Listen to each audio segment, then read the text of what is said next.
What was that? Intrusive thoughts. Oh, this is going to be a fun one today, isn't it? Jesus.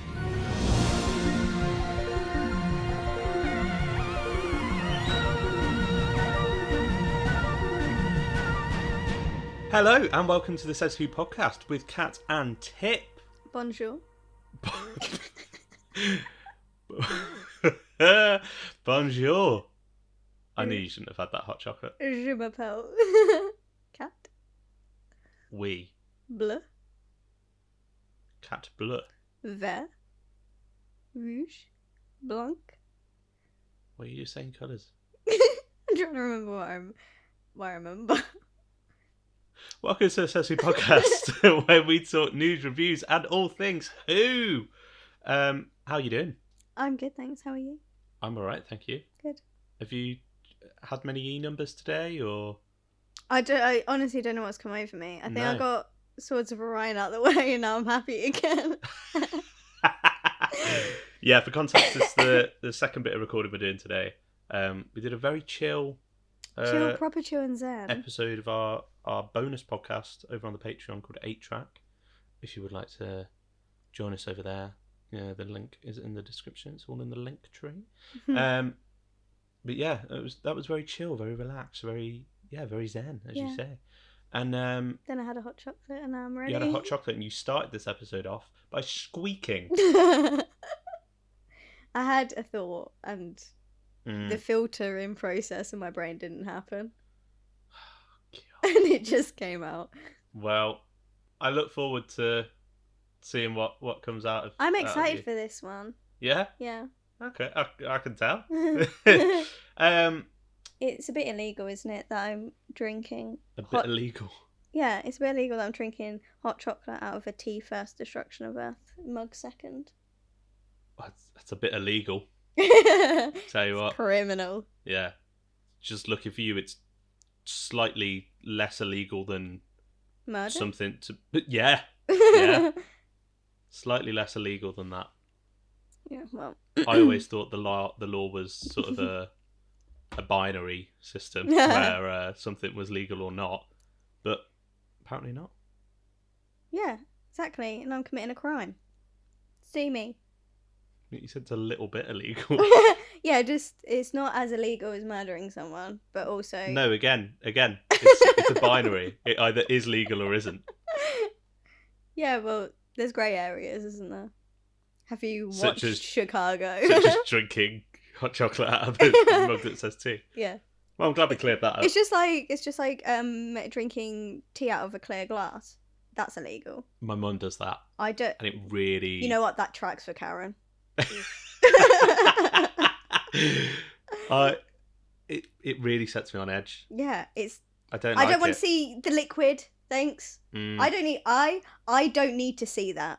Yeah. I don't need to see what's going on there. It's just like with flashes. I don't need to see that. With what? Flashes. You've got your coat on. That's how it should remain. Don't flash what's inside. I beg your pardon. Sorry. What? No, don't worry. It's fine. Do you know? No, I know what you're referring to, Yeah. but that came out of nowhere, didn't it? Yeah, I don't need to see that, and I also don't need to see what's in my mug.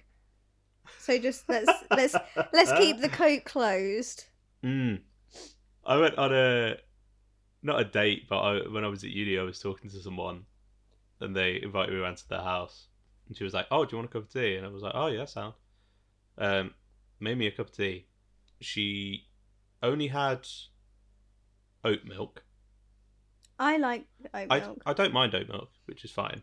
But there wasn't like oh, by the way, I've only got oat milk. It was just, I'll make it with this. There was no like. Okay, what were her allergies? Don't know. Exactly. So. Well, yeah, but I feel like you'd ask before, wouldn't you? Well, if that's what you got. Or at least go, oh, by the way, I've only got oat milk. Is that all right? It's a minority, isn't it? It's like. Yeah, and you wanna bitch about the minorities. I want to bitch about the minorities, such as milk alternatives. Yeah. And also, didn't have any sugar. That's weird. And didn't ask about sugar. What does she have on her Weetabix? Do you know what I mean? That's the real concern, isn't it? Imagine having no sugar on your Weetabix. And this is why this came up. Served it me in a glass mug. No, okay. I'm glad you got out of there quick. I did. Yeah. I hope you're like, oh, that was my mum. I've got to go home now. Yeah, I mean, I wasn't massively feeling it anyway, but I'd be lying if I said that wasn't a factor. Yeah. Should we start the podcast? Yeah. Time for a little bit of news. What news? What news? What news could you possibly have, dear sir? I'd like to know all of the Doctor Who news, please. All of us would like to know the Doctor Who news. The Doctor Who news. I'd like to know the Doctor Who news on the Doctor Who news part. You're really hyper on this one, aren't you? Can't wait for you to crash in 5 minutes. So the main bit of Kat's still a little bit ill. The main bit of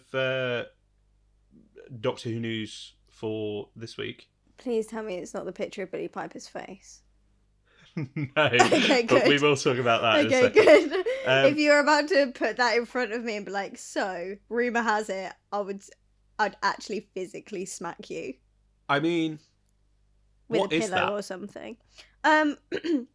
People. Well, I think this is the most likely thing. Might just be some, something to do with her film Meat, or whatever it's called. A film called Meat. Right. Yeah. Because that's her next announcement, isn't it? And promo stuff for all of that. So I can't see it's like, oh, this is the face from when I was regenerating from Ncuti Gatwa into the 16th Doctor, because that's me. And we're going to start filming soon. And I just got my script through it. I don't think it would be like, I can't see it being that. But I can see it be like, go see my film called Meat. Yeah, I mean, Do you know what I mean? It does look a bit like something a serial killer might upload. Yeah. It's not the... It's not, it doesn't really, I can't see BBC Doctor Who being like, yeah, that's fine. Yeah. Cleared. Post that Yeah. bitch. So the main bit of news that came over the weekend is that Big Finish Productions saw this, yeah, have been granted the license to produce Doctor Who audio dramas until 2035. Yeah, that gives me a chance. I have 10 years to pester them. Yeah. Best start now. Oh, I will. I'm like, beep, beep, beep. That's me typing. Beep, beep. You sound like a zombie. Yeah. So that's cool. That's very cool. For the lover stories. For the lover stories. Yeah, I can't wait to see what box sets, what combinations we can have next. I would love to write something that shouldn't be put together. I want to see the war between what am I putting a war between? I want to see the second Doctor meet a Vervoid with Kel from the council. Yeah. He gets stuck, right? The Doctor materializes, accidentally picks up Kel, sees a Vervoid on the wrong planet. Yeah. And then we'll have some timey-wimey business. They're on Mondas. Mondas. And Nissa's there. Yeah. And we figure out that it's kind of like Carnival of Monsters, where they've just kind of been put on this random planet, which is Mondas. Yeah. And then River Song turns up. Yeah, sure, why not? Obviously. Yeah, she turns up in everything. Yeah. And then she regenerates, by the way. Yeah. But it turns out to be a fake out.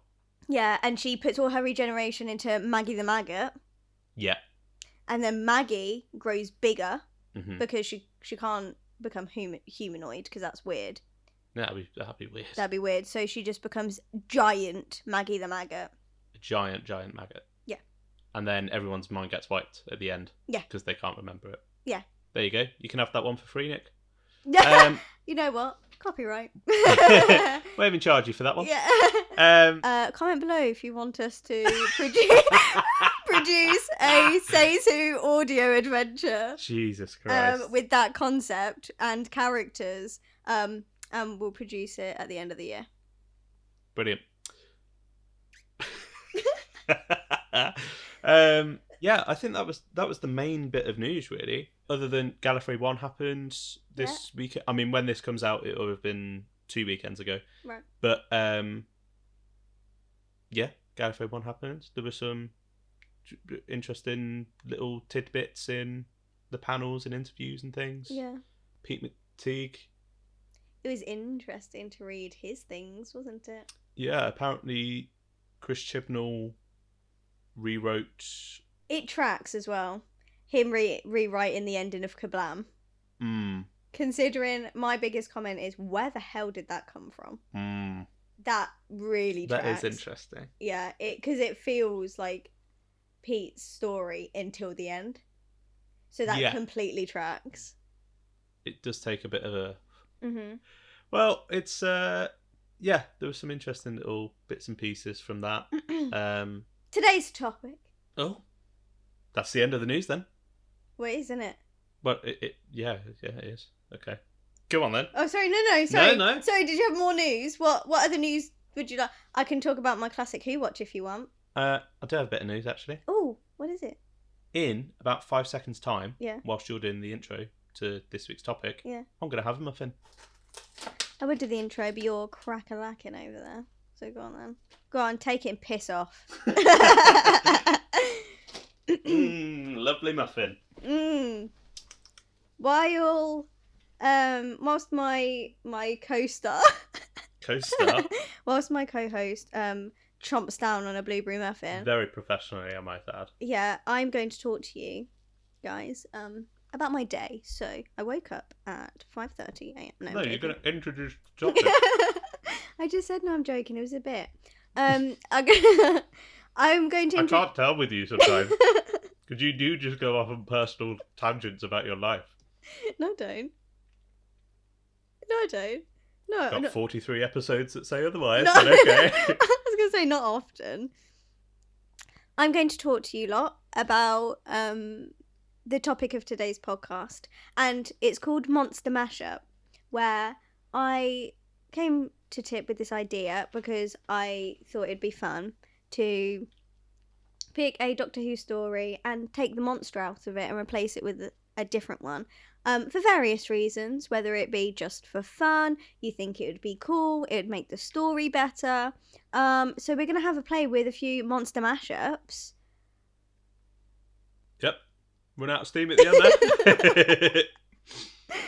Yes, we are. Thank you very much for introducing that topic. Thank you. How did you approach this? Because you, as you say, you came to me with this idea. Did you have ones in mind? Yeah, I often think about it.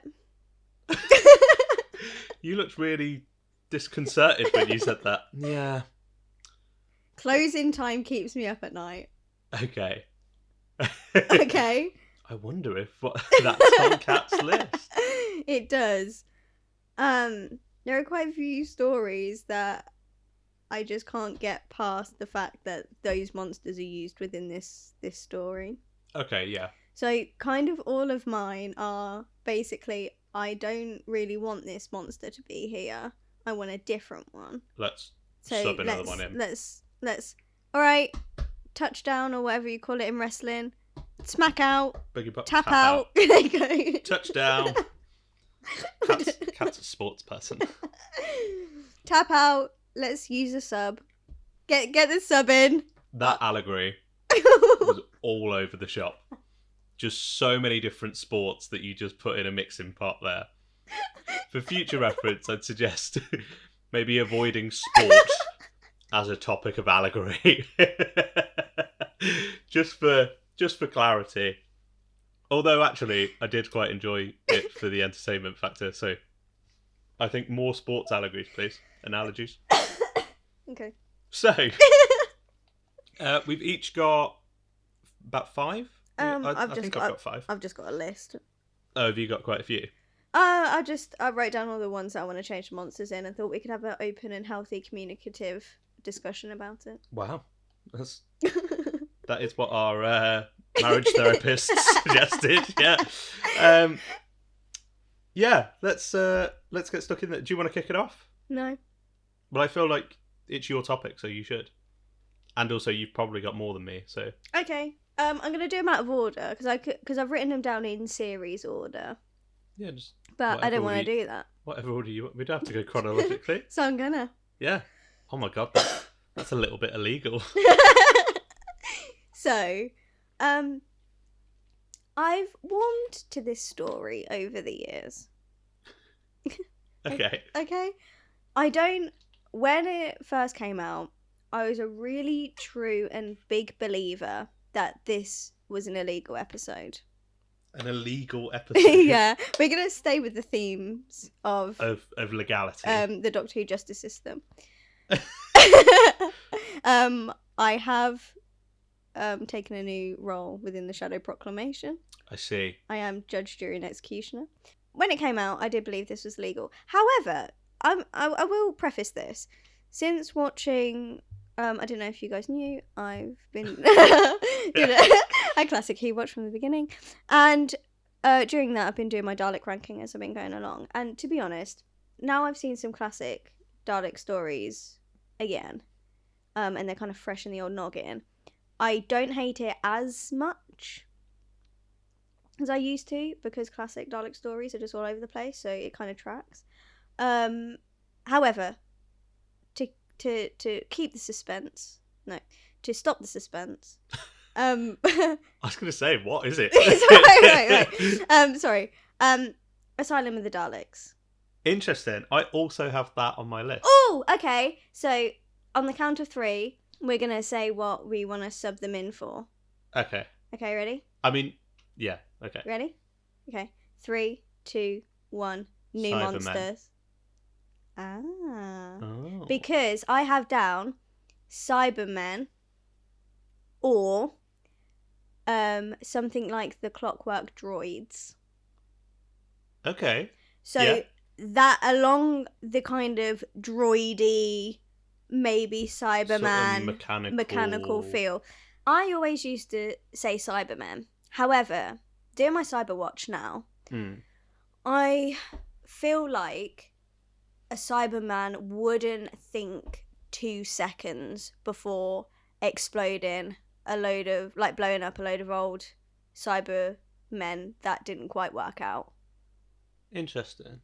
I think they'd just be like, yeah, we've developed beyond this. There's no necessity for them. They don't have any kind of, like, that human instinct of, like compassion or anything from any kind of experiments they've done prior. They're not sentimental in that way. So they'd just be like, yeah, let's just bomb the planet and move forward. Because they don't have any kind of, like, emotional ties other than, like, I get the whole obvious survival thing, but those Cybermen are of no use to anyone. So I think in their logical brain, they're just like, get rid and let's go. I guess.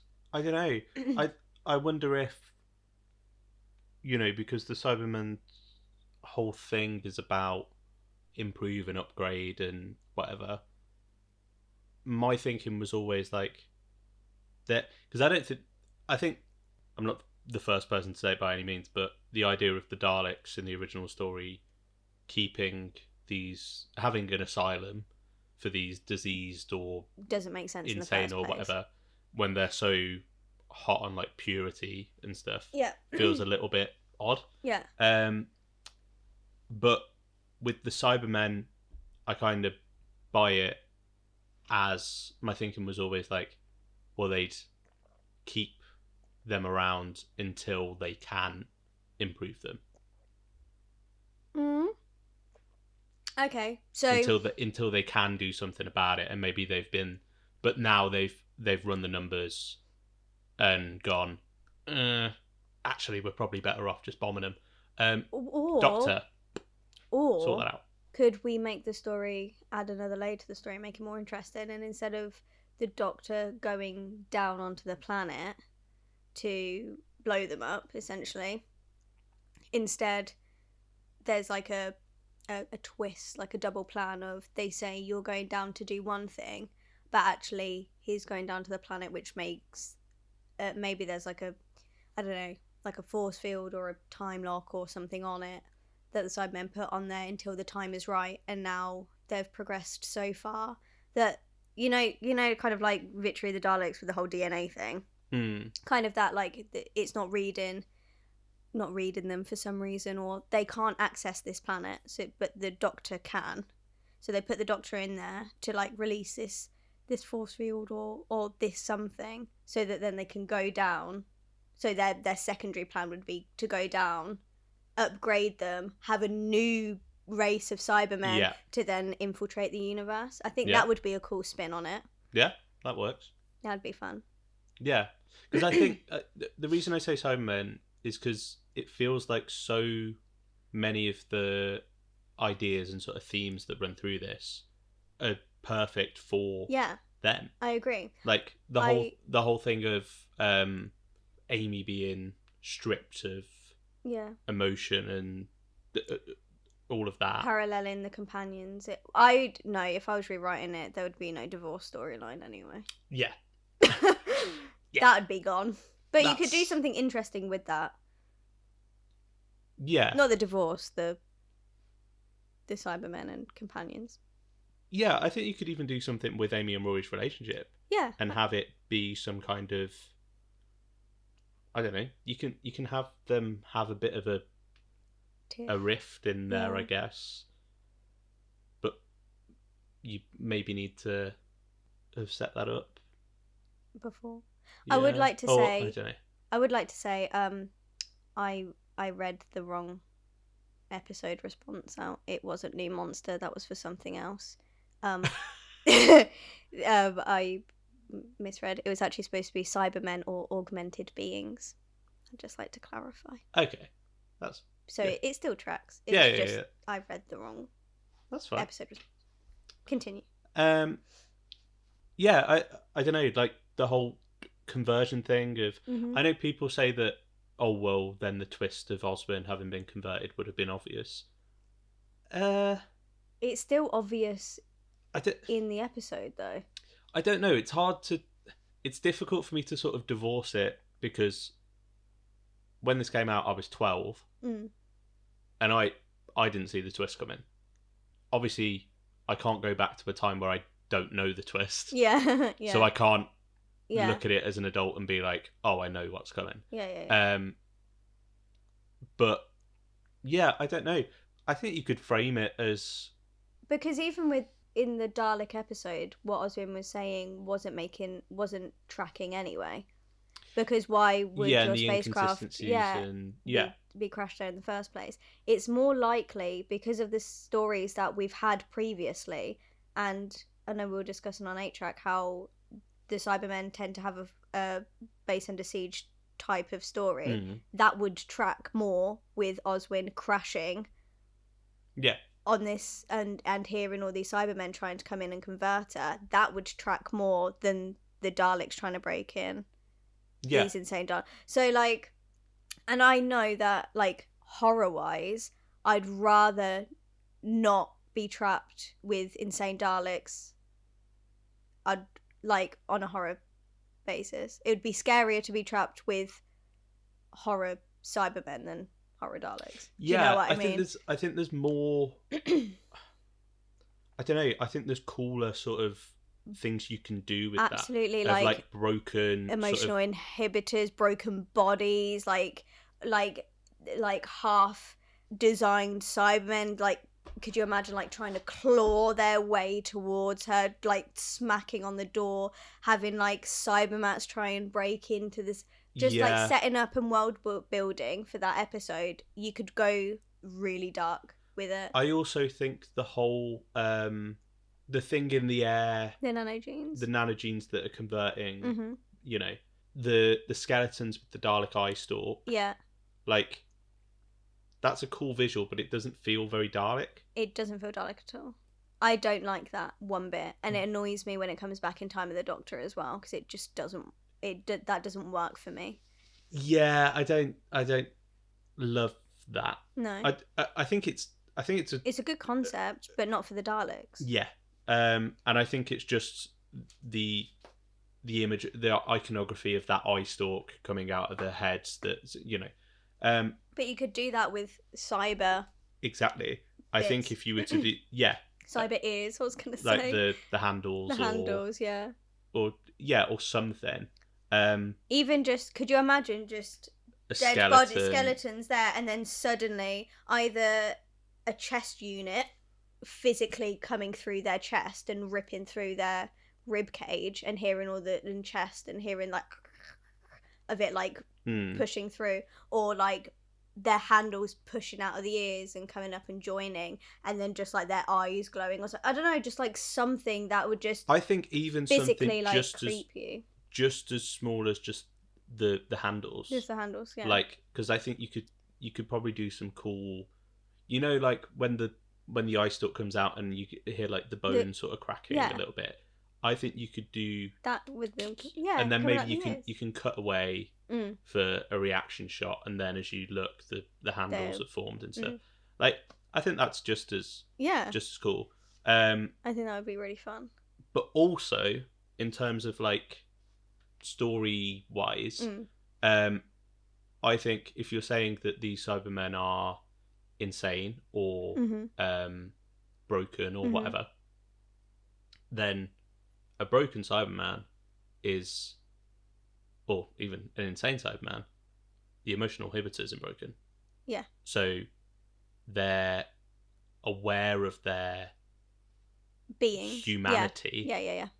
But within existence, this, you know. Which would also drive them insane also. So you got some, and that would be really fun to explore that with sound mind characters, especially companions and the Doctor. Yeah. And what does that do for morality and their compassion and empathy?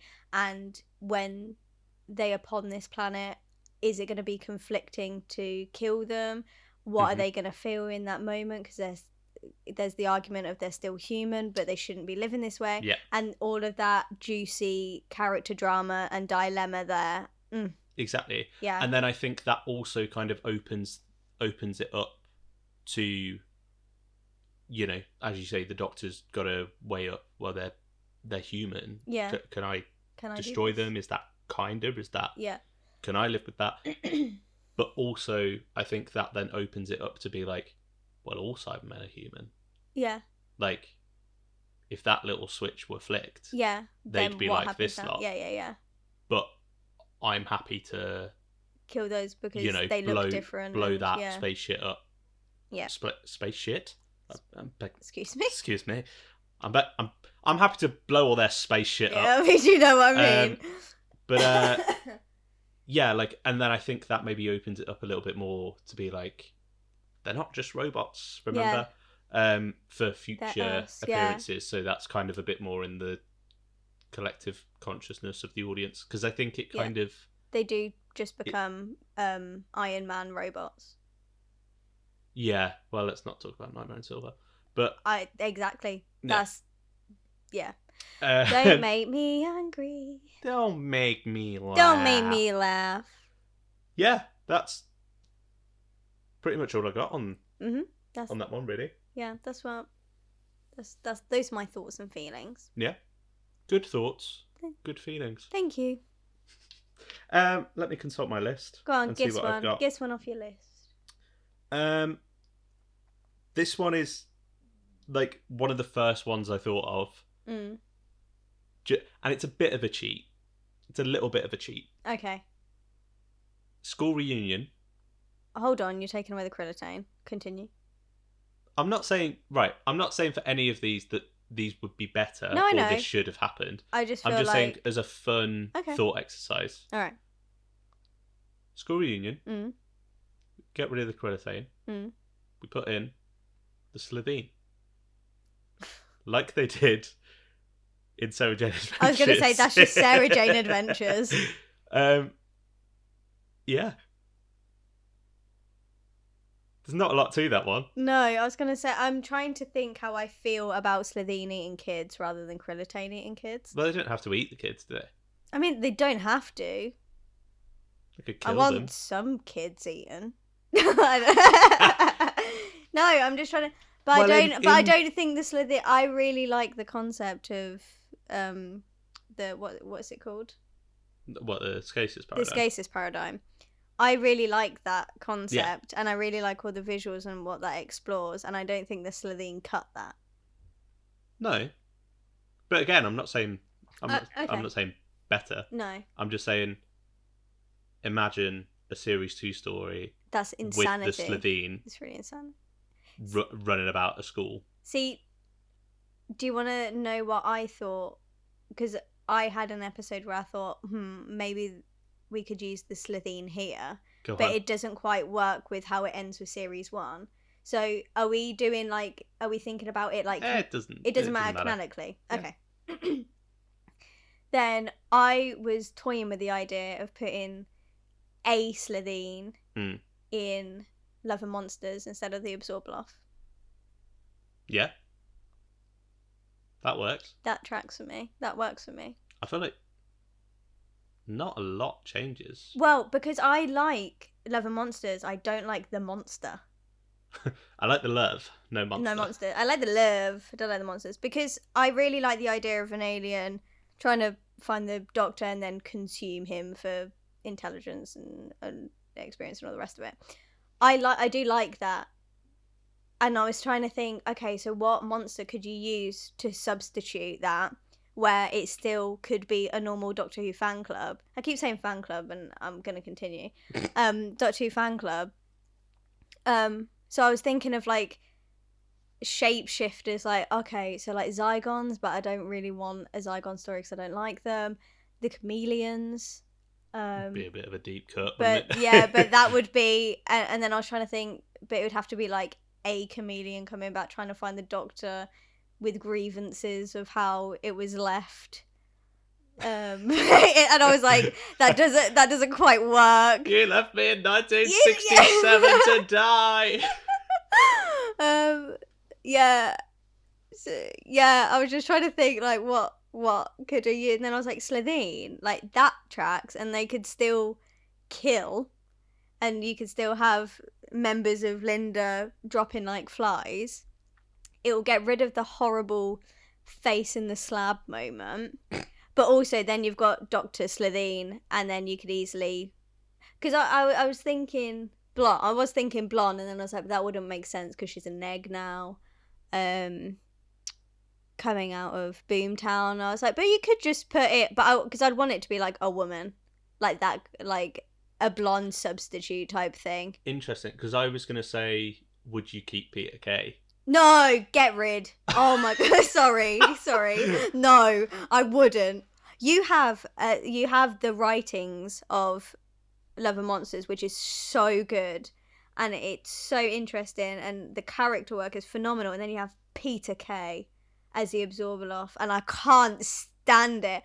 I just think, Russell, you've just written what could have been like genuinely Series 2 outstanding episode. And could have been like a really outstanding episode, notably like up there with Midnight or Turn Left or something like that. And then you've got Peter Kay Absorbaloff. Okay, I'm gonna calm down. Okay, I got heated, so I'm just gonna take a sec. Mm-hmm. You take a minute. I'm really sorry. I got passionate. I'm going to put Love and Monsters in the schedule. I got passionate. So I'd like to switch it out, please, for some sort of shape-shifting, quite possibly Slitheen. Interesting. Thank you. Yeah. Okay. I'll go with that. Thank you. I'll go with that. My next one is, and again, I'm going to preface this, not saying that this should happen or would be better at all, because I don't think it would be. I just think it's an For interesting God's sake, I'm scared. Blink No. Go on. with the silence. Yeah, that would be cool. Okay. That'd be cool. Go So on. I've actually written some notes for this one. Cool. The school reunion one was basically Sarah Jane Adventures Revenge of the Slitheen. Yeah, Blink. So instead of the Doctor's like wallpaper warning, Sally finds messages from herself. Oh, nice. So in her own handwriting, Yeah. or like photographs that she's taken but doesn't remember taking. Yeah. And kind of playing with that. I was thinking it could maybe go down like a Memento route, which I know you've not seen. I'm like, It's about a man who can't make short-term memory. Okay, can't return his short. He can't retain it. He can't make new memories. So he writes everything on his skin, and he's trying to solve the murder of his wife. Okay, I need to watch that. Mm-hmm. That's a cat film if I've ever heard of It's one. really good. Really good. But yeah, I'm thinking she could sort of be piecing the mystery together through these notes that she's leaving herself, and then finds like fragments of messages from the Doctor, but she's trying to piece that together, and it's like she's almost like she's forgotten what he's already told her. And and kind of playing into all of that. And then I wrote a little like line of dialogue just for a go on then. Just for a sort of give you a little little teaser. teaser. Go on. Sally Sparrow, if you're watching this, then you've seen them. I don't remember you, but I'm hoping you can remember me for long enough to win. If you're scared, run. If you're calm, run faster. That's nice. I like that. Yeah, and basically just doing a sort of Blink story. Basically, that scene in Day of the Moon, where Amy's in the orphanage and is looking round, fleshed out as a whole story. I pitched that on my panel, on the Comic-Con panel with Jack on the community show. That's what I pitched. Day of the Moon orphanage. Bigger. That interesting as a Doctor Who episode. So when you said that with the silence, I was like, this feels familiar. I genuinely didn't know that. No, yeah. There you go. So that means you didn't watch any of the community panel clips that I sent you from Comic-Con. I didn't, because you didn't send me any. Did I not send you them? Nope. I'm gonna send you them tonight. So you can see how similar our ideas are. But that means we've got the same brain, which I like. There you go. Parallel thought.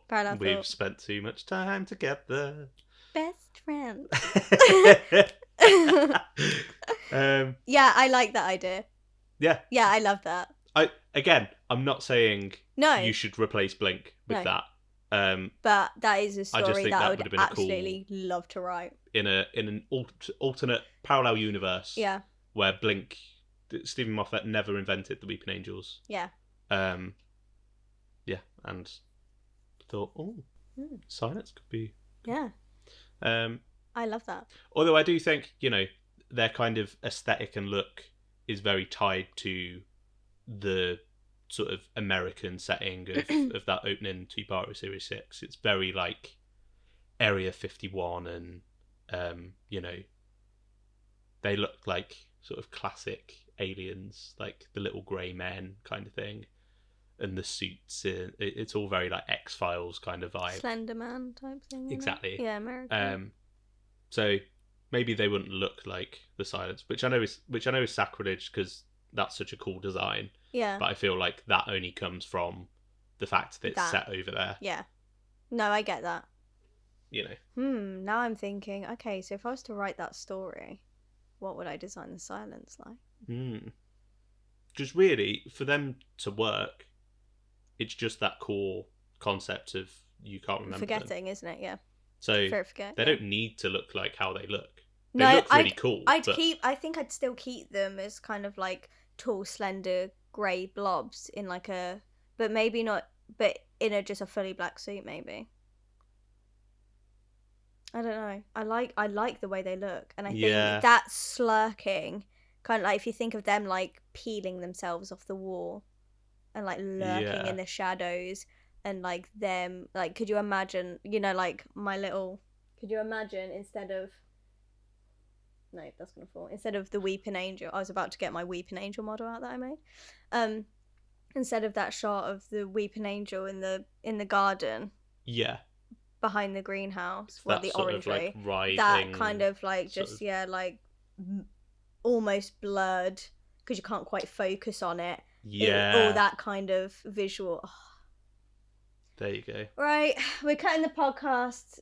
Get your notebook out. We're writing a story. Yeah, I like that. That's there fun. you go. Yeah. What else you got? Okay, so this one, because we've got this back and forth going, Mm. I've got one here that I want to switch the monster out. But I don't know with what. Okay. So this is one that I want to chat to you about. But I think that Fugitive of the Judoon, without the Judoon, so obviously it'll be Fugitive or whatever. Okay. Because they're not used very well. No. They play no part in it, really. And I think it would be a really good explorative episode of the Fugitive Doctor. I like how some of the things play out. I don't like the Judoon. But I don't know what monster I'd replace it with. Because I don't know what would fit.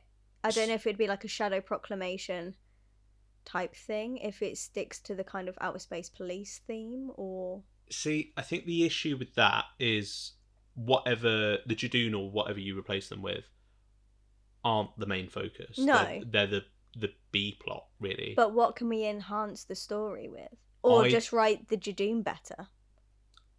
I think sort of mechanically the Judoon are the best fit. Yeah, because they're just space Fugitive, police. Oh, there's a criminal on the run. You use the police, don't you? You use the police.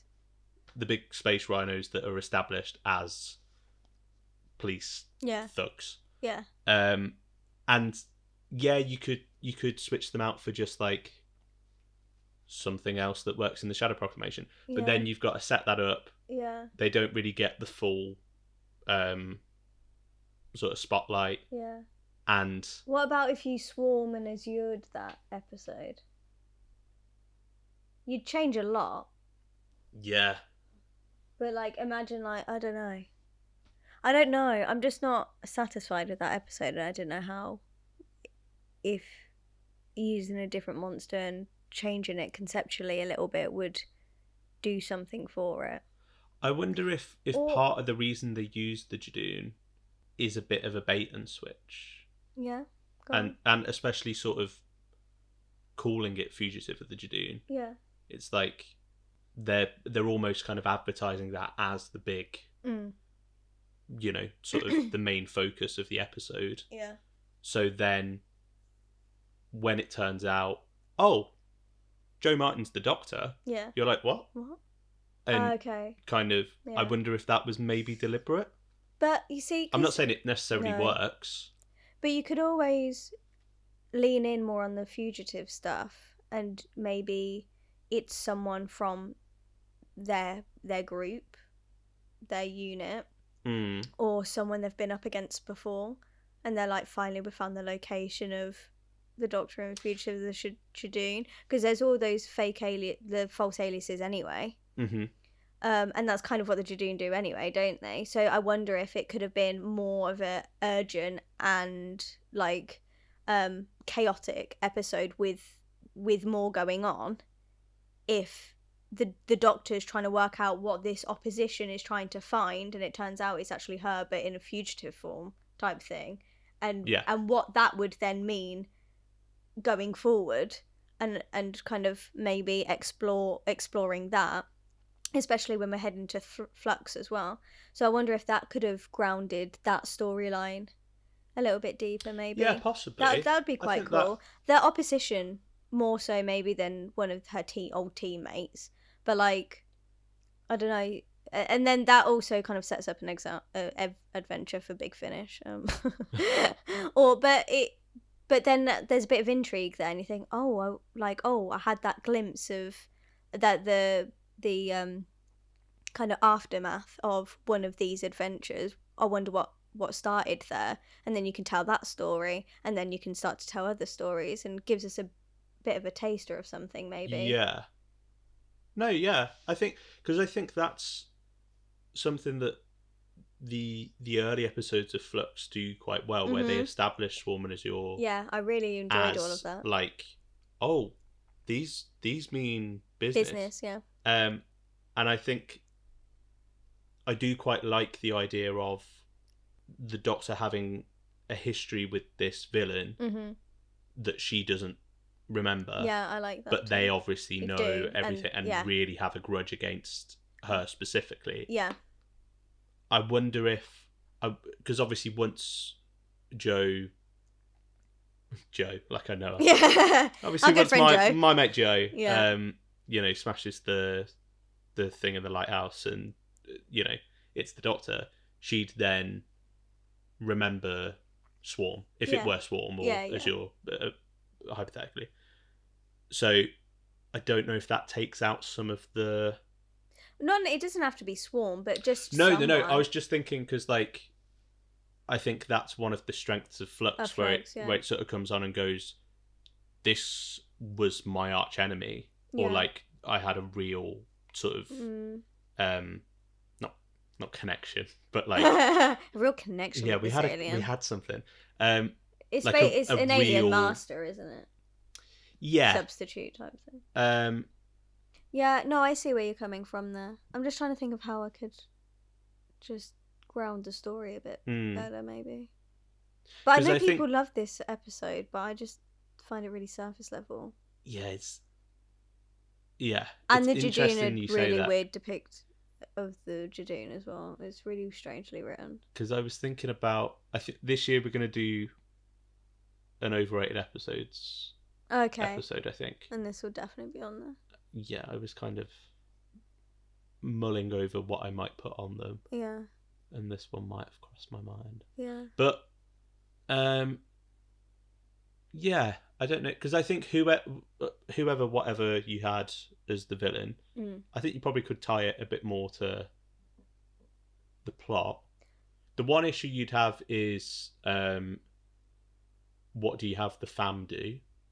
Because they don't do anything anyway. Well, yeah, I know, but they like sort of mill about with the Judoon for a bit before they go and meet Jack, and then. Oh my god, Jack's in it! I forgot that was a thing. Yeah.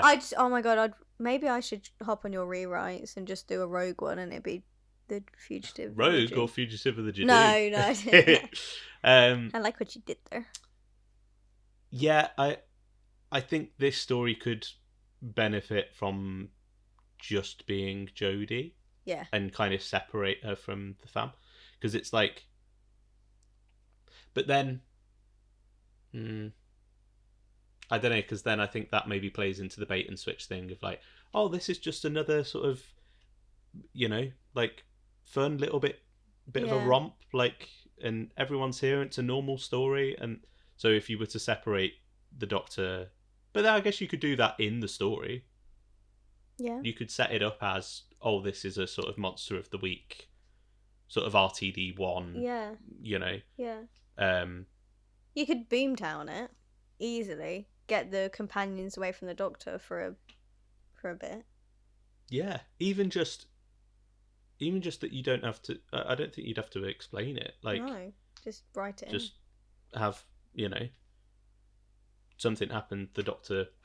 Yeah. Gets whisked away, whatever. She buzzes about without them all the time and leaves them to go and do other things. Yeah. So it's not dissimilar to what she does in other episodes. But yeah, that's an interesting one. Yeah. Anyway. What else have you got? Because I've only got 2 more. I've got one. Well, I've got another discussion one, because I don't know what it would be. But I've got 2 solid ones. Give us a solid. The Well. The Well? Because I've still got a bee in my bonnet about the Well. I've still got a bee in my bonnet about it being the Midnight Entity. Humph. So, I did the Not Things. Okay. And I'm toying with it still. it would either be not thing Alice there, Okay. Yeah. and the proper Alice is somewhere else at the minute. As in, like, they've kind of like trapped her in a room and they're doing whatever they need to do, and she's doing this so that they can escape out into the real world, that kind of thing. Yeah.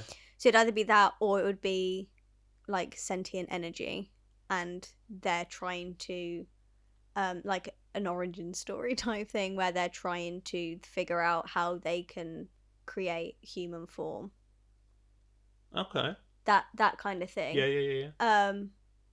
Because you could still do the whole I've been here before, but it's not obviously on the Midnight Planet. It would be like, I've seen this type of thing before, it can't be. So in this hypothetical, While Blue Yonder has happened. Yeah, While Blue Yonder has still had. So it is a sort of sequel. It's a sequel. Okay.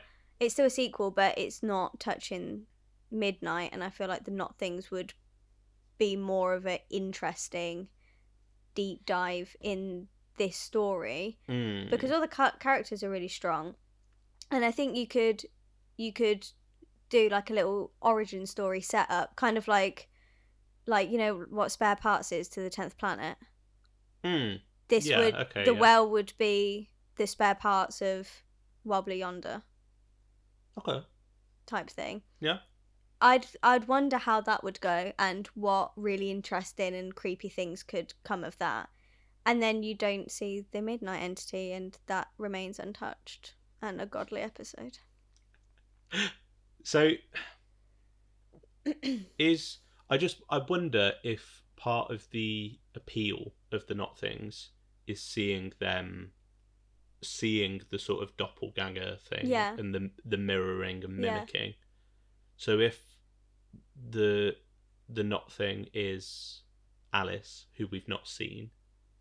Yeah, but so we could have that whole creepy setup of, she's given me a bit of like Uncanny Valley feel, because you can already feel that with the Not Things, like with David Tennant. Although we know who the 14th Doctor is, as soon as he walked through that corridor, you knew that something was up, and that wasn't him.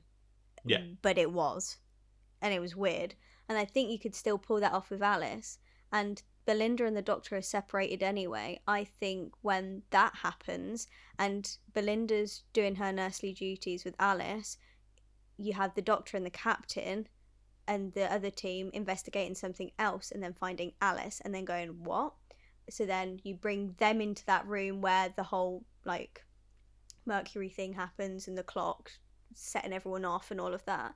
You have that, but Alice comes in the room as well, and then real conflict happens, and then you still can have murders, and you can still have that, and you can still have the running out of the room, but you try and do other things. And then in between, maybe cutting of light or scene changes or location changes, so does the Not Thing, because now it's been, for some reason, you can write it in, it's seen the whole crew now. Okay. So now it can pick any crew member it wants to for its own advantage. I think that concept, just with a new monster. Okay. Or new monster then. Yeah. Just because I think the Not Things, I don't know, that sort of abstract, like cosmic horror element of them, I think works really well just as a mirror, just as that tense sort of almost duo, character drama kind of thing. And I don't know if you lose a little bit of that with it being like an ensemble sort of based on the Siege thing. Maybe. But I think that concept of, because just as you were talking about it then, I had something came into my mind. If you just had it as like, it's revealed to be some kind of like shapeshifter, morphing, whatever. Yeah. Similar kind of vibe. Yeah. But just not the name. Yeah. Yeah, pretty much.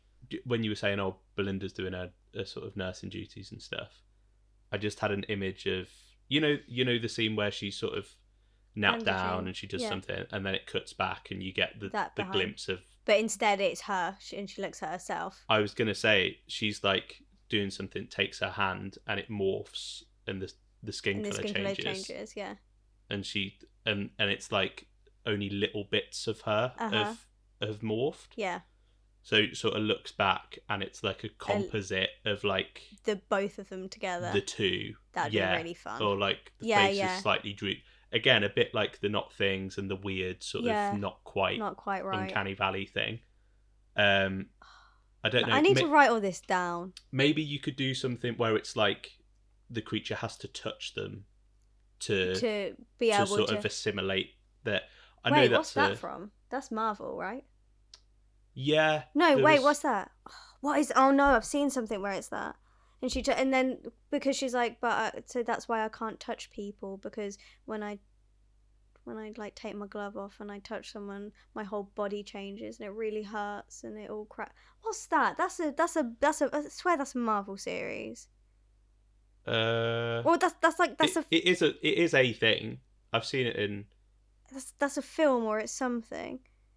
It's just like, that's why I can't like touch people, and then there's this really harrowing thing of like intimacy and not being able to connect with someone because she just transforms into them because of this shape-shifting. What is that? That's going to annoy me. Can you Google it, please? I don't really know what to Google, but a woman who can't touch people or form connections because she shape-shifts into them. Possibly Marvel. What film is this?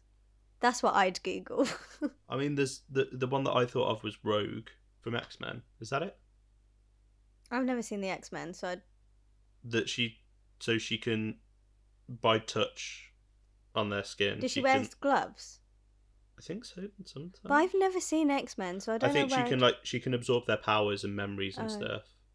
And there's a whole thing of like, there's the scene in the first film where she has like her first kiss, and the guy goes into like a sort of, almost has a sort of seizure. I've definitely seen like a B movie where they've absolutely just ripped off X-Men then. Because I definitely remember seeing something like that, but I've never seen X-Men before. Yeah. The only other thing I can think of, there's a character in Ben 10 that I used to watch Ben 10, so maybe. you know his mate that was a bit of a wrong'un? No. And he could basically touch any material and absorb it. Like become that material. If this has all come from a memory mixed up with possibly something else in a film of Ben 10. If I've fused, like, I don't know. Anyway. I'm going to, as we continue, I'm going to try and see if I can find that. There's probably people listening to this now screaming what it is. Oh my god, it's... Yeah. Comment below if you know what the hell I'm talking about. Anyway, I really like that idea. So, also, just for reference, don't Google "woman can't touch" because there's some interesting results. Yeah. Go on then, give us another one off your list. But I think that's really cool. I really like that one. I think there's some cool sort of, again, that same sort of tone that the world does, where it's psychological horror and pushes it probably as far as Doctor Who can. Yeah.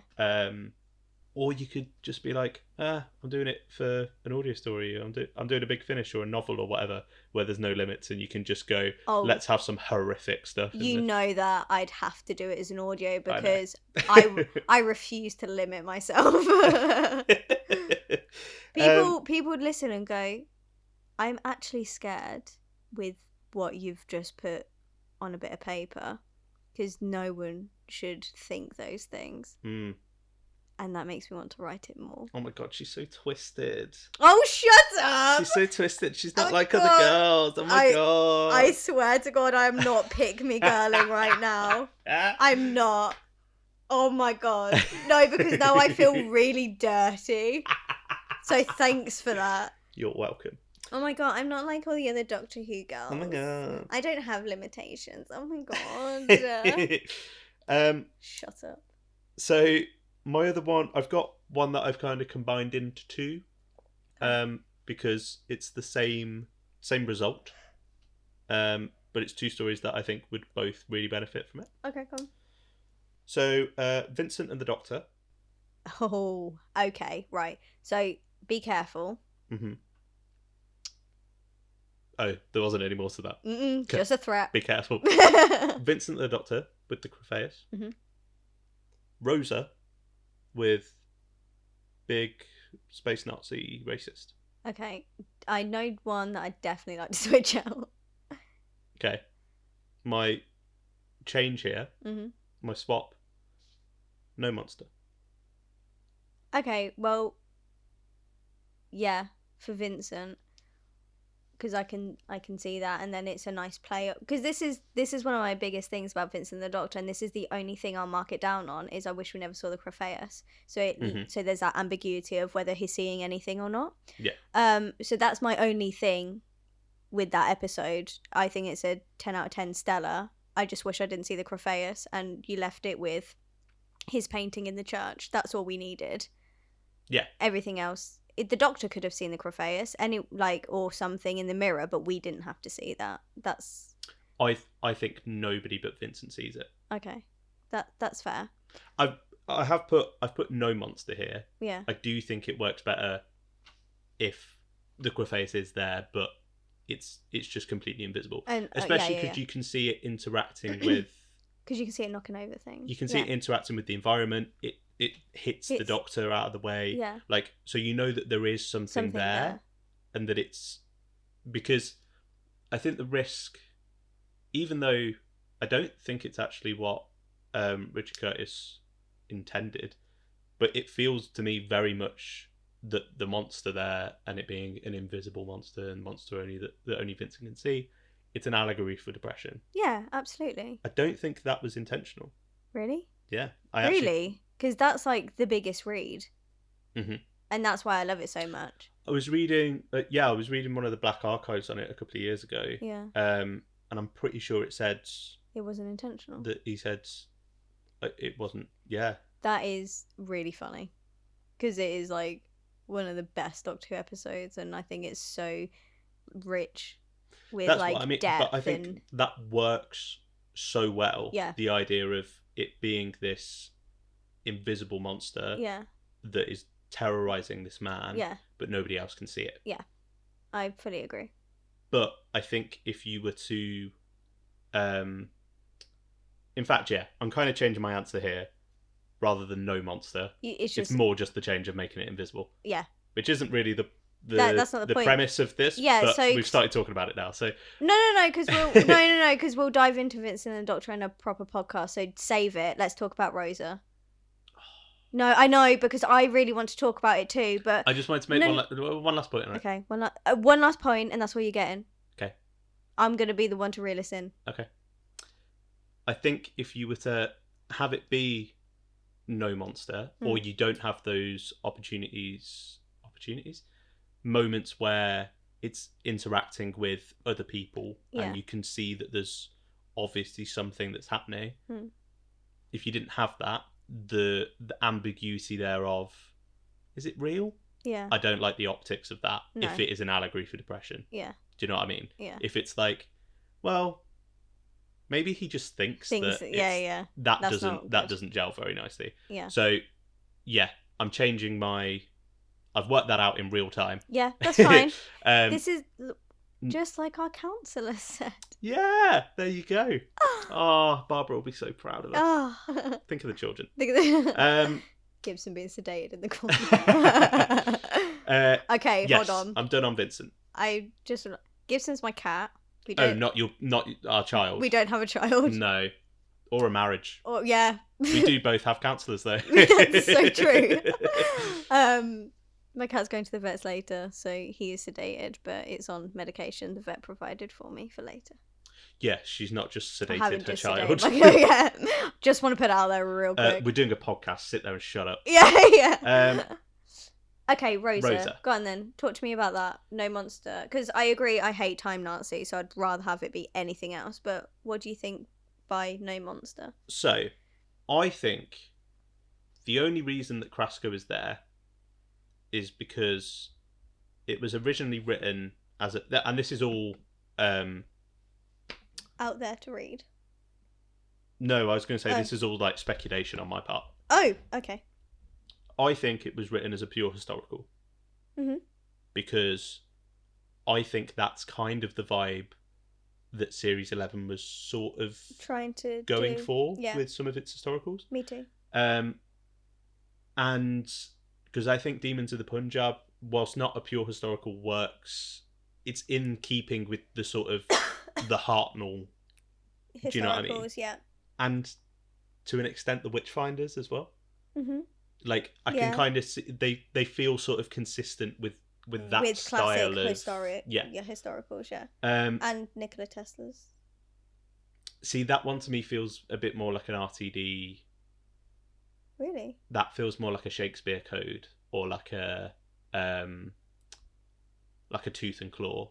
Really? Yeah, that feels like a little fun romp in the past. Interesting. Oh, okay. Yeah. Continue.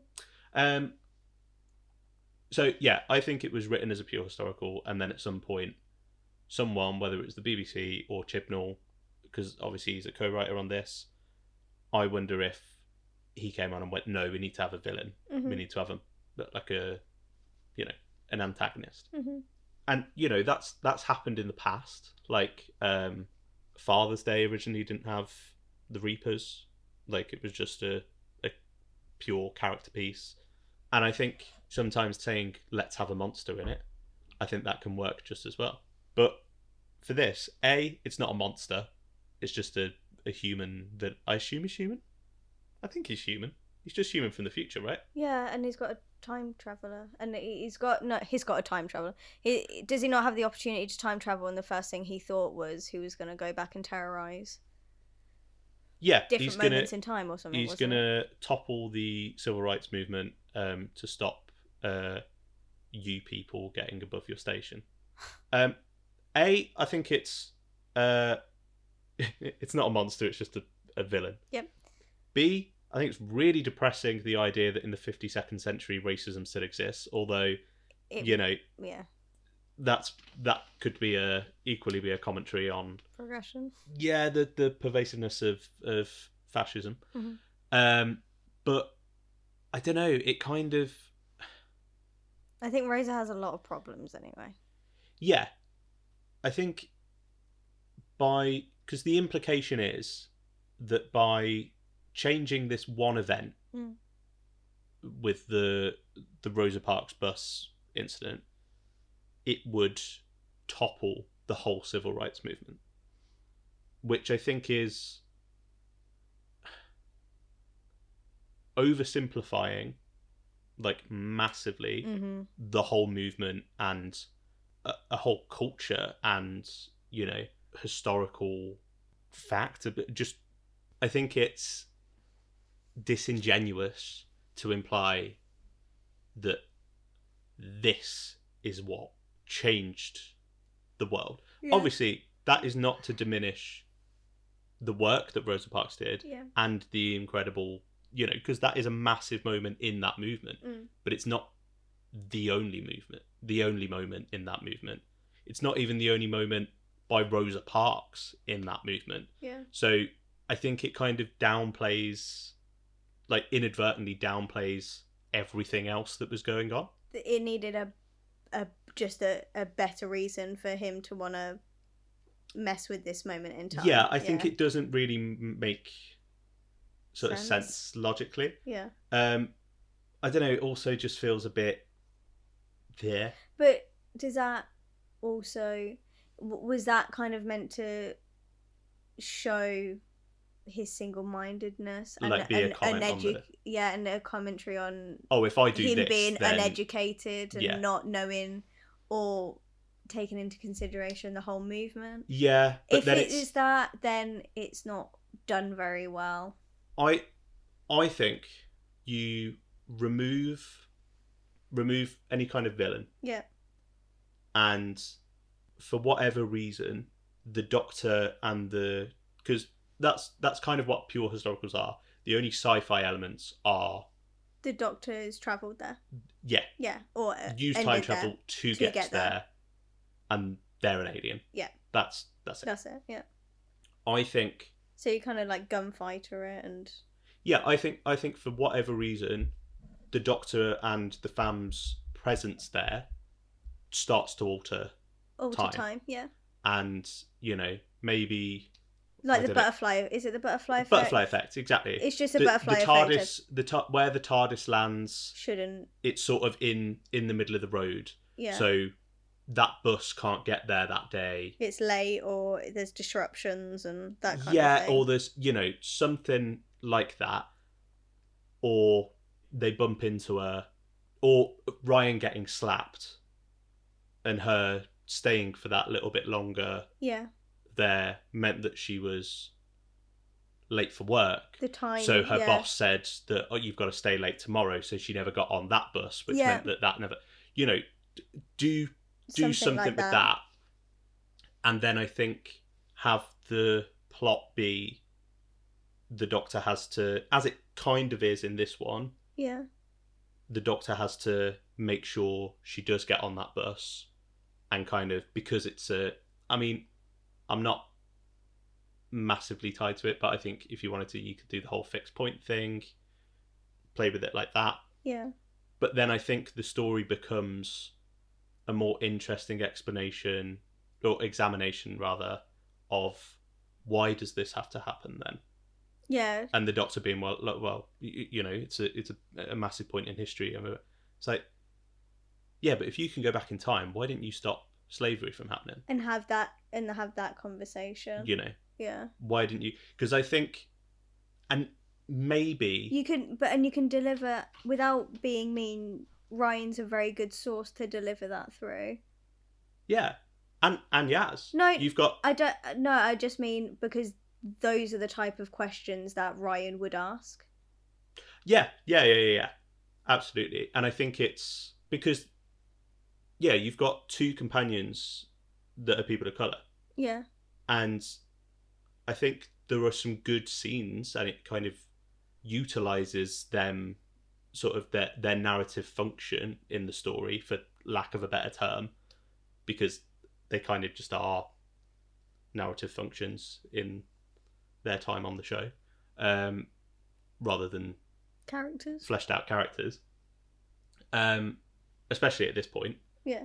But yeah, they get some good moments, and I think it could be a real test of this new Doctor's, like, oh, things are going to be a bit different now. Mm-hmm. And it's similar to the kind of thing you get in the Witchfinders, where it's like, I've not got as much sway because I'm a woman. Yeah. Oh, I'm not used to this. Yeah. Kind of thing. But having to sort of tread carefully, oh, I'm mates with this young black lad and this Asian girl. They're coming round with us. We're getting, you know, assaulted in the street. Yeah. And, you know, I think the real danger of history, the villain of this piece, is racism. Yeah, absolutely. Rather than having it be, oh, a future space racist. I think it kind of trivialises it. Yeah. Have it as what it is. Yeah. Yeah. And then I think you get some sort of more interesting questions about, because if you're going to do this story, mm-hmm. then, because, you know, there's an argument that the idea of a character saying to the Doctor, well, why didn't you stop slavery? Why, you can travel in time. Why didn't you do something to change racism? Why are you just hopping about going for picnics on planet whatever, like, when you can make change type thing. Yeah. And there is an argument that, you know, you're then stepping into real world things with a sort of fantasy sci-fi property, and is it Doctor Who's place to have that kind of conversation, which I think is a fair point. But I think if you're doing this story, I was going to say, and not examining that, or at least touching on it, then you shouldn't be doing this story. I was going to say, you're already actively said, we are going to do this story, so do something with this story. Therefore, and say I think something you've got you've got agency then. And to I think it would be uncomfortable. Yeah. To, you know, see the Doctor sort of confronted with that, and then, you know, maybe there's a thing there of history has to happen like this, and then you can have some more character stuff there with her and the fam, and there's a bit of conflict, and well, who says? Yeah, why does history have to happen? Why is it okay for you to go and save a planet here, but you can't save this planet from this. Yeah. And if this were happening in my time, would you save it? Like, yeah. I don't know. I think it's murky waters and really sort of tense. But maybe that's, if you're going to do a story like this, then you need to kind of broach that and just be even more ballsy, I think. And, ultimately you can probably argue that the Doctor's sort of saying it's not my place to, I help where I can. It's not my place to fix this and overshadow the work of these brilliant people like Rosa Parks and Martin Luther King and these civil rights activists. I don't know. The more I think about it, the more I go, I don't even know if a story like this should exist. Yeah. Yeah. But I have no thoughts on this one, so this is all you. Yeah. I have nothing to interject with. I think it's a really interesting conversation, if nothing else. Yeah. But I do think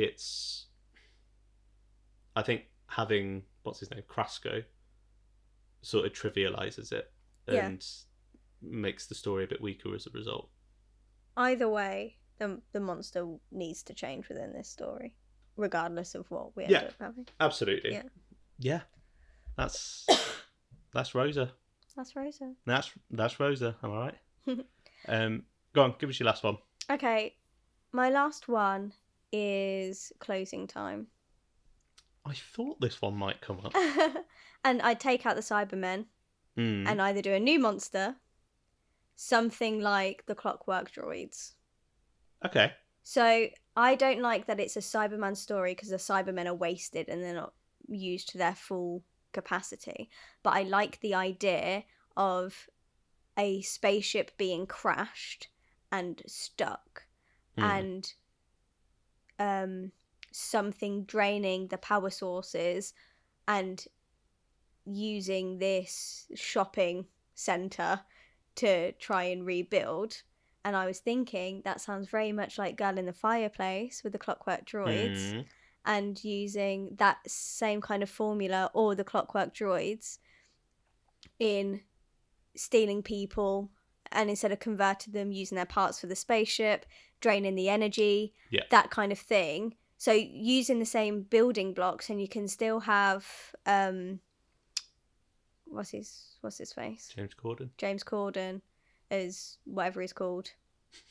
And you can still have all of that, and you can still have the Doctor work in the shopping centre and all of that, because I do like all that. It's a little romp, but then you've got a bit more of a danger with these Clockwork Droids or these droids that are using human parts and the shopping centre to rebuild and escape. Yeah. I think it fits better than Cybermen. Yeah, I don't think the Cybermen work in this story. No.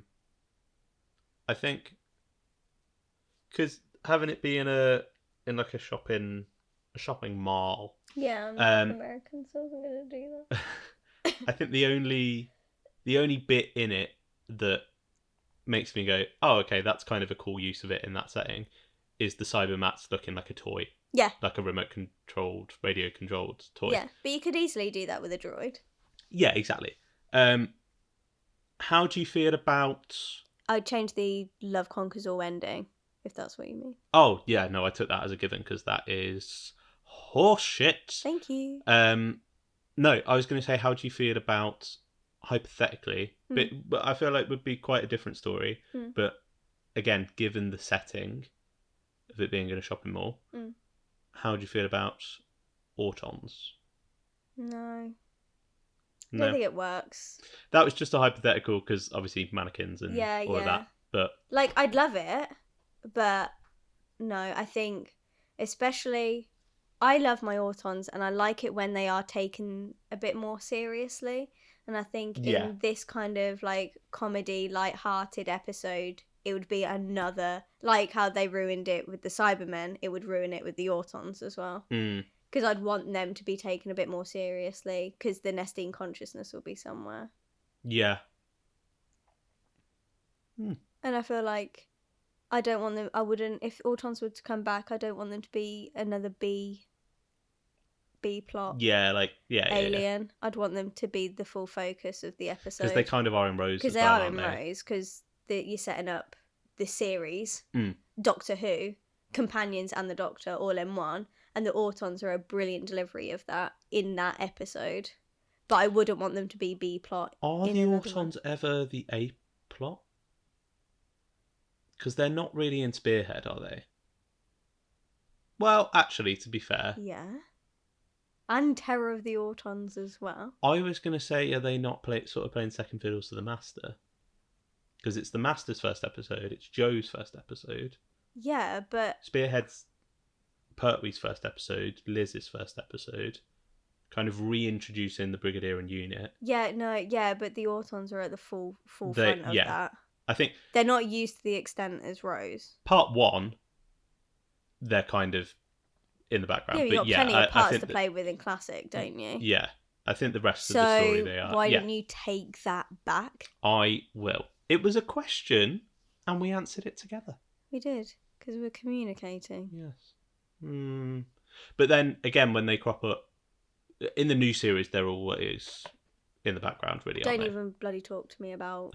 Don't even do it, and you're laughing, and I'm not even going to... Just don't. Okay, well, one that I didn't put down, because I thought you were going to... I probably said it and then forgot. Praxeus. It's on there. I still have 2 down, but I picked the ones that I fully fleshed out. Yeah, Praxeus is down there for me. Well, I thought we'd... But this is one we can talk about, isn't it? Generally sort of discuss it. Yeah. Also, Auton babies! Also, because I put it in the thumbnail. So it has been talking of Autons, Praxeus. Yeah. Well, Autons or Sea Devils. Because I think one works better than the other.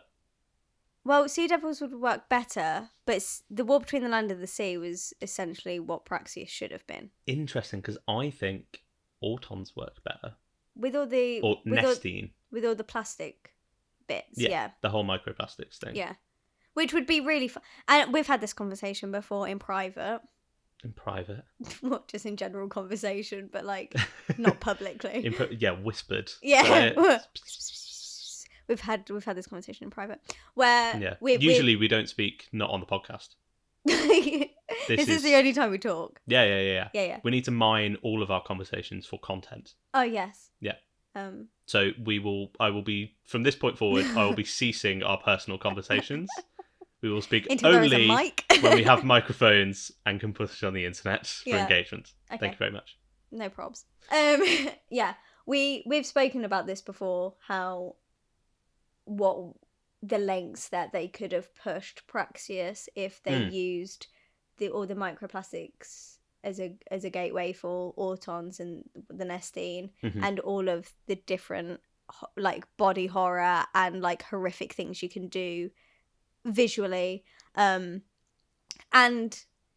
just like conceptually through microplastics, especially because it's something that not just our ocean life consume, but we also consume too, on the daily. And what could that mean, and what could we do with that if someone had the ability to control what's in our bodies? So yeah, I think that'd be a really harrowing and a really dark episode, and something that I'd definitely sink my teeth into. Yeah. Very well put. That was very concise. That was odd for you. Yeah. Clip that. That's going on your TikTok. Yeah, sorry. I actually did feel like a curse came over me or something then.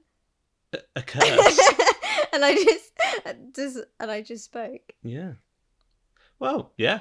That was it, really. Yeah. I've not really got anything to add. I just think, you're playing with microplastics in the water, in the atmosphere, in, being ingested and whatever. I think you could do something cool where the Nestine is controlling that, and And you could it's still... not even just microplastics as well. It's all of the other plastics. Yeah, but I think specifically the You'd want- microplastics would be a cool Oh, route yeah, to take it. Do absolutely, you know what I mean? So you'd 'Cause- think that would be one focus, yeah. Yeah, because I think you've got the commentary on pollution, Yeah. which I know Rose sort of touches on. Well, what sparked this conversation was Rose saying, and the breast implants, and I thought, as we were already in the body, why not activate those bad boys and all the silicone in your face? Not in yours specifically. No, I don't believe I have any. No, but just it'll just be just another layer to maybe if there's plastics that are being activated within the body, what other plastics in your body could be activated in addition to or subsequently. So that'd be interesting too. Yeah, I think that'd be cool. Yeah, and also a proper sort of Nestine Auton story. Yeah, absolutely. Where that's at the forefront. It's been a while. It's been a while. Come on. If I have to write it, I will. Although I've always said I could never write a main series TV episode because I wouldn't even know where to begin. Maybe this is it. That would be so on brand for me. What? My first ever TV episode and it's about an Auton. Yeah. That's so on brand. Okay, so take us away with your last one then. Final one that I've got, and I just wanted to sort of propose it and go, hypothetically.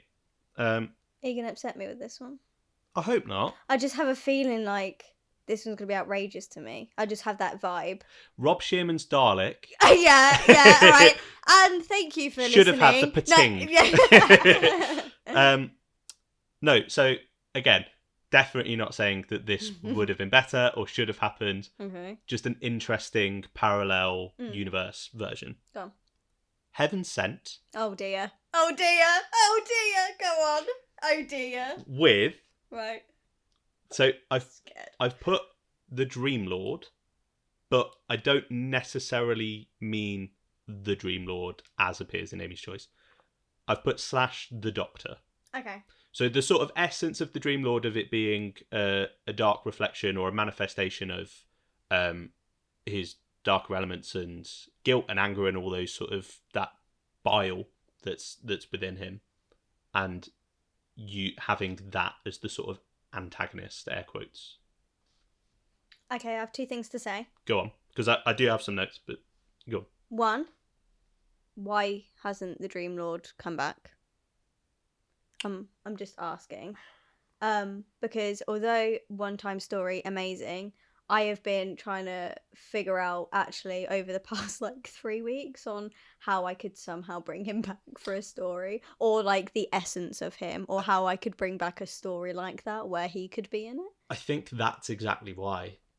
It's he's a villain that's very much tied to that one moment, that story and the concept and premise of that. I would love for him to somehow. I've been thinking how I could either bring back the Dream Lord or the meddling monk. See, the monk I think is easier to bring back. Yeah, obviously. Interesting. Hold that thought for next week's episode. Okay. Oh, I've got. Yeah. Anyway, my second point is if we didn't have Hell Bent as the following episode, I'd like that. Okay. That would work. If it wasn't attached to anything and it was that was its own episode, kind of like Amy's Choice, where the Dream Lord is its own episode, then that would work. And that would be a really interesting, and I think that would still hold the height and the notability of what it does already. So I like that only if it was that one episode. Yeah, and having it. Yeah. I think that's fair. Yeah. Those are my thoughts on that. Go on, give me your notes. So, notes I put down. The premise of it just being psychological torment from the person who knows the Doctor how to best inflict it. Yeah. Yeah. The confession dial isn't asking the Doctor what his sins are. It already knows what they are. Yeah, he's just confessing them. It's making him confront and accept them. Yeah. And own them. Mm-hmm. Then, every time the Doctor tries to leave a room without, honestly answering a question, it loops back round. Yeah. so the castle sort of forces his confession through that duologue with the Dream Lord, the Dark Shadow Valiard version, whatever. And then like rooms shrink or like corridors extend and like shift around like according to his like avoidance of I like certain that. things. Yeah. Oh, you were cooking with this one. And sort of like reflect. And then I think you could have some weird kind of one of the other reasons I said Dream Lord is because I think you can have some weird sort of trippy dream illusion logic kind of things. Get the dream logic in there. Yeah, like maybe he's, you know, one room is echoes of all the companions he's had that have died and stuff like that, and he's seeing, or even if you could go even like really abstract with it, if you don't want to do sort of fan servicey things, and you just have like, I don't know, bloody Adric's last words written on a wall or something. Do you know what I mean? Or like, do you know what's really funny? I've been just having a play with a story. oh, yeah. I've just been having a tinker, had a couple of ideas, wrote them down. And it's a haunted house-esque type thing where the Doctor and companion are separated. If you think of like, they've each got a door, kind of like God Complexy, you've got a door. And then as they both enter them, it like, obviously this is very like early doors, but I want it all based off of like fears and honesty and acceptance, and that type of stuff happens. And I was like, okay, but I kind of like, I'm trying to think of like how I could justify it, because I really like all the ideas that I'm writing down, and you could do so much with companions and like past grievances and stuff. And I was like, and how on earth, like, how could I do that? And that's what I was thinking, like, or could I like meddling monk it somehow, or like there's like a sentient being, or do I like go down the God Complex route with it being kind of like a organized kind of game, or who has a grievance to bear, or I could Dream Lord it. And you're saying all this, and I'm like, this feels like what I wrote down like 3 nights ago at 2 a.m. So what were we saying earlier about having the same brain? thoughts? Yeah. Yeah, so I've said the Dream Lord also because as I've imagined this, I think there's 2 sort of routes you can go. You either have it still be a one-hander with Peter Capaldi, and he plays both parts. Yeah. I don't know if that makes it a bit gimmicky. I'd have the Dream Lord still be Toby Jones. No, I'd still have, the creepy thing that follows him around anyway. What, the veil? The veil. I'd still have the veil, but the veil is the Dream Lord. So the veil is like the visual, because the Dream Lord doesn't have a form. Yeah. And I still like that veil because that has connotations. I like it, but I don't know if I like the veil in Heaven Sent. Yeah. I don't know. I think for this, I think it'd be too gimmicky if you had a person. See, I think, or you make the castle not sentient, but you kind of do like a midnight. The Dream Lord is an apparition in a house in the castle, where that's like a sentient house. So it's an omnipotent sort of presence kind of thing. Yeah, and it just controls the cogs of the castle, and depending on how the Doctor reacts within each moment and his acceptance, etc., etc., will determine the next moves of the Dream Lord within this realm. So does it talk? It talks through action. Isn't that just the original? Yeah, probably. But this is what I mean. Like, it would work really well in that kind of way. I think it becomes gimmicky if you add a person to it. You don't want a person, because then that takes the mystery and all of that out of it. But I think at the root of this is getting to have that sort of one-on-one sparring. To that's how I'm imagining it. And in my head, when I was thinking of it, I did just imagine Toby Jones and Peter Capaldi just top of their game, with him sort of really play. wrote a little bit of dialogue. Go on A then. little bit of Okay, dialogue. I'm not sold. So see if you can sell me with this dialogue. This is the moment. Oh, this is This a real is the test. moment. Okay, right. I'm gonna sit. I'm a producer. Wow me. Okay. I'm gonna get into character. Oh god. So I'm imagining I've characterized the Dream Lord, I think, quite similarly to how he is in Amy's Choice. This kind of she's filing her nails. She's looking disinterested. I'm looking at my watch. You know I've got another meeting in 5. Oh god. Okay, I'll be quick. Yeah, no, I'm taking it seriously. I apologise. The Doctor. So, you're some kind of psychic construct, a manifestation of my guilt, collection of scraps of self-loathing and misery all cobbled together. Literally a lesser version of me. You're not half the man I am. Oh, Dream Lord. Oh, I'm sure. No one could ever be like the Doctor. Just ask Clara. Oh. The castle rumbles. Oh, yeah. That's anger. Like an earthquake. That's anger. The Doctor, steely. Yeah. Don't. Yeah? I like that. Convinced? Yeah. The Capaldi stuff, like, very Liam. You wrote Capaldi through Liam, definitely. I just kind of wrote, yeah. Yeah, but I vibe with it. Yeah. I'd do a little edit there, but that's okay. Yeah, that was very, very rough draft. I just 3 wanted. a.m. That was last night. Yeah. I wanted the Dream Lords like, oh, Clara. Yeah, That's Cooking with what gas. I'm imagining. Yeah.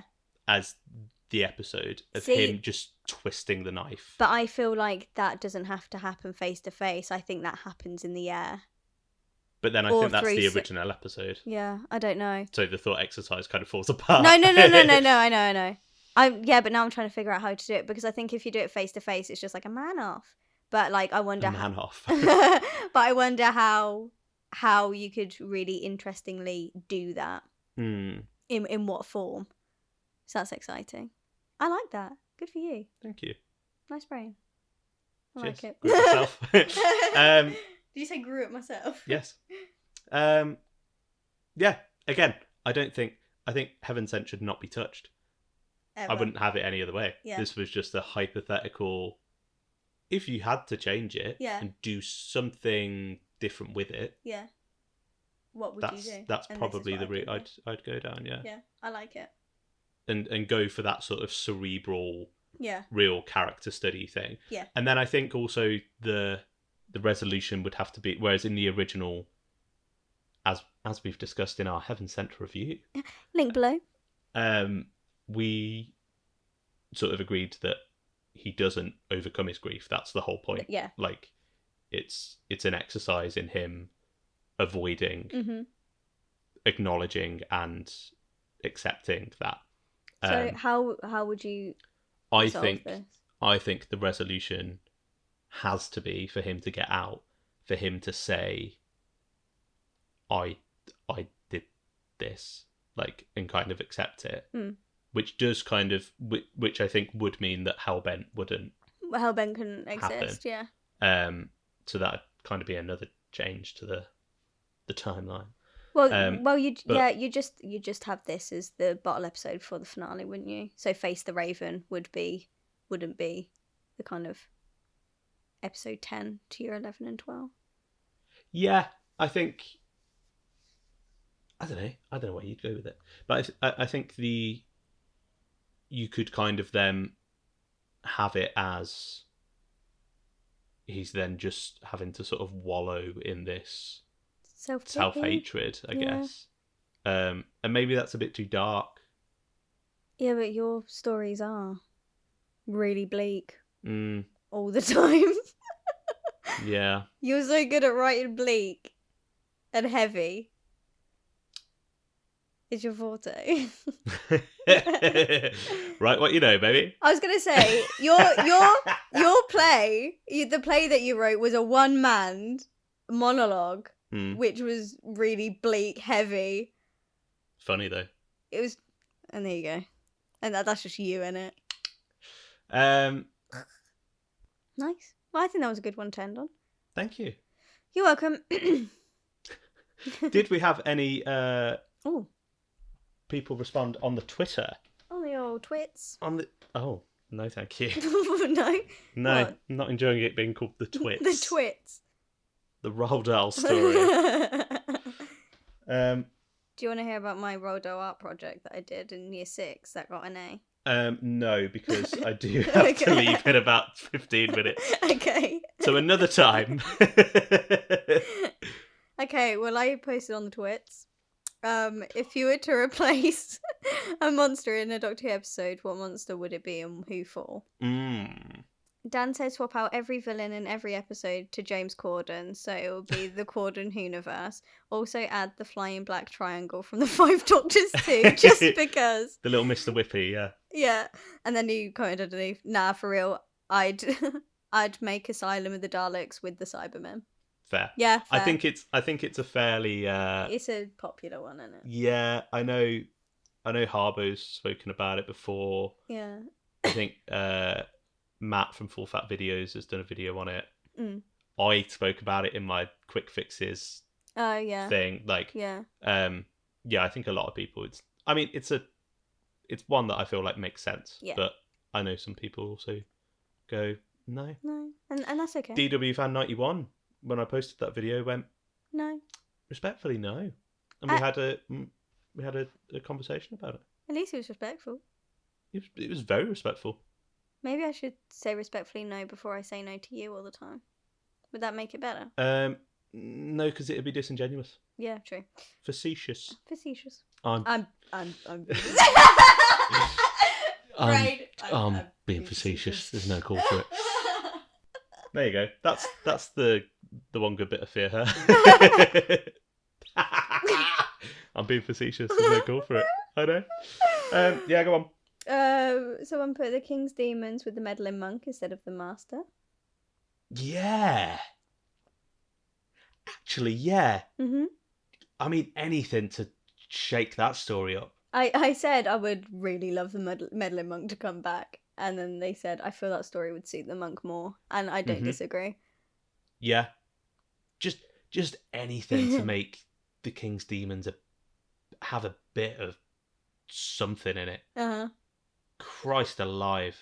I know it's only 2 parts, but it feels like 10. Can't wait to get back to that one. Yeah. Yay. Alexandra said, there was actually a time before watching In the Forest of the Night that I thought the Chronoids was coming back. Needless to say, I was extremely disappointed. That would have been a more interesting story. Which is interesting. A little Judoon sequel. Yeah. And then... I think it's a very different story. Very, very different. Well, yeah, but Into the Forest of the Night needs to be a very different story, doesn't it? You say this all the time. It's in the forest of the night. You always say into. Yeah, well, it sounds better.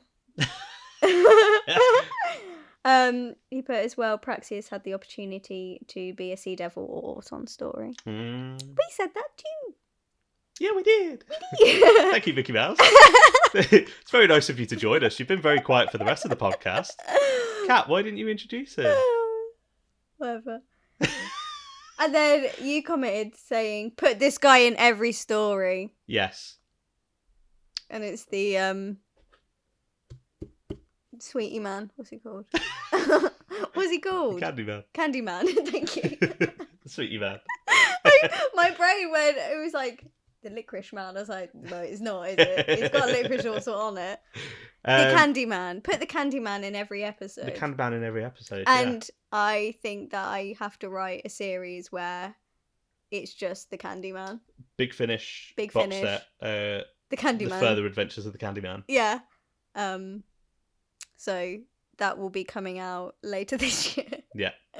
New from Big Finish Adventures. The Candyman can. Nice. And then it's just like a load of like classic Who clips, but like in black and white and slowed down, so it's like proper horror. Like, have you seen those trailers when people have edited like kids film, like someone's done like The Cat in the Hat edited as a horror trailer? Yeah. So it's just the Candyman edited as a horror film trailer. Can you do that for me? It's already horrific. No, I know, but can you do that for me? Because I want that. Yeah, when I get a bit of spare Can time. you? Thank you. You remind don't. me. You're not working a lot in February, so can you do that for me? No, this that's month? true. If anybody requires a video editor, Plug now. Plug it. Yeah.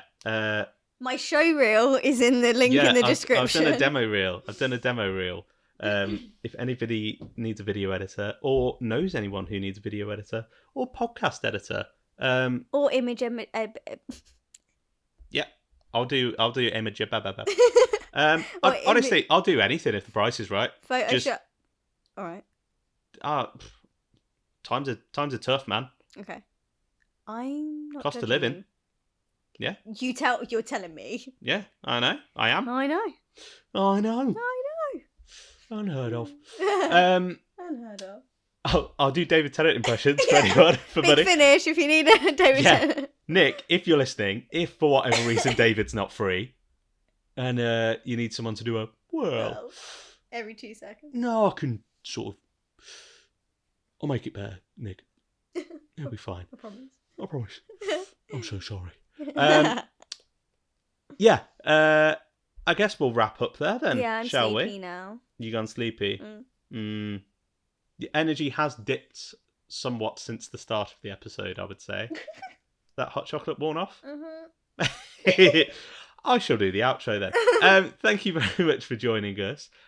If you have enjoyed, please consider giving us a like, share, subscribe, follow on your podcast platforms of choice. You can leave us a review, make it 5 stars, because why would you leave anything less? Kat did a face. I may just need to remind her that this is an audio medium. I'm tired now. If you would like to support us further, you can join us on the Patreon, where we have lots of bonus material, including audio commentary tracks for various little bits and pieces. We've got our bonus podcast, which is 8-track, where we look at 8th Doctor, Paul McGann, Big Finish audios, and loads of other little bits and pieces. Like you're going to be playing Attack of the Grask at some point. That's next week. Is that next week? Yeah. I don't know when that's coming out though. Oh no, I don't know when it's coming out, but we're playing it next week. Okay, that'll be happening at some point. There's a little insider scoop. For you. I have no idea what to expect. Yeah, Kat's never seen it, played it, done it, whatever. I have no idea what it's about. Well, so I think it's a Grask, I presume. I think if this goes well, I might make you sit down and play Doctor Who video games as a mini series. Oh, thank you. Any other mini series that you want? You're just farming me. Yeah. You're like, what's interesting about you? What's entertaining about you? Are you asking me? Is this an interview? Yeah. Well, what do you think you can bring to this role? I can bring.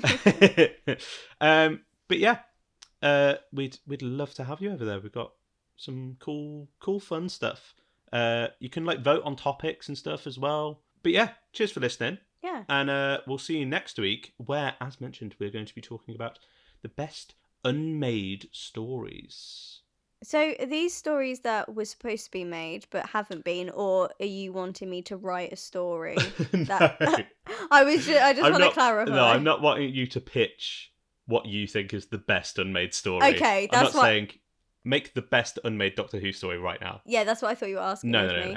Because I nearly spent this past week writing an unmade Doctor Who story. No, I've got some notes about various Oh, so I don't have to do any work. Yeah, no work. Oh, nice. No work. No work for me. And neither do I, because I've already done it. So it's just sitting there in my notes page. Oh, so nice. I can rock up next week and be like, pre-prepared. And I nice. might not remember some of the stuff anyway. Oh, so that'd be fun. So we'll just discover it together. Aww. It'll be like the fan theories episode. That was really fun. Yeah, so we'll get your thoughts on some unmade stories. Lost to time stories. And I bet I'll get upset. Yes. And also incredulous at some. Great. And very excited about others. No, because then I'm like, why don't they exist? And then I'll be writing a really angry message to someone for it to not be read and go straight into a spam folder, but I'll feel good for saying it. Well, I'm joking, I won't do that. If you'd like to hear Kat spiral and Again. spin out and send Russell T Davies an angry email for why he didn't write Patrick Troughton meeting Cal from the council. Was That was this podcast? episode, yeah. Jesus. It feels like a year.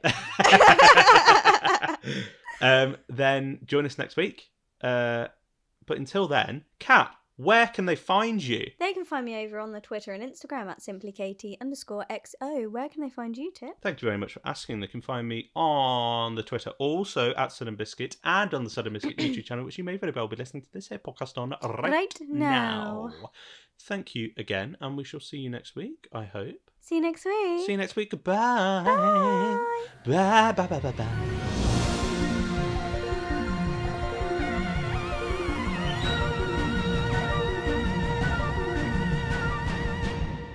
Another one buys a dust. Oh, God.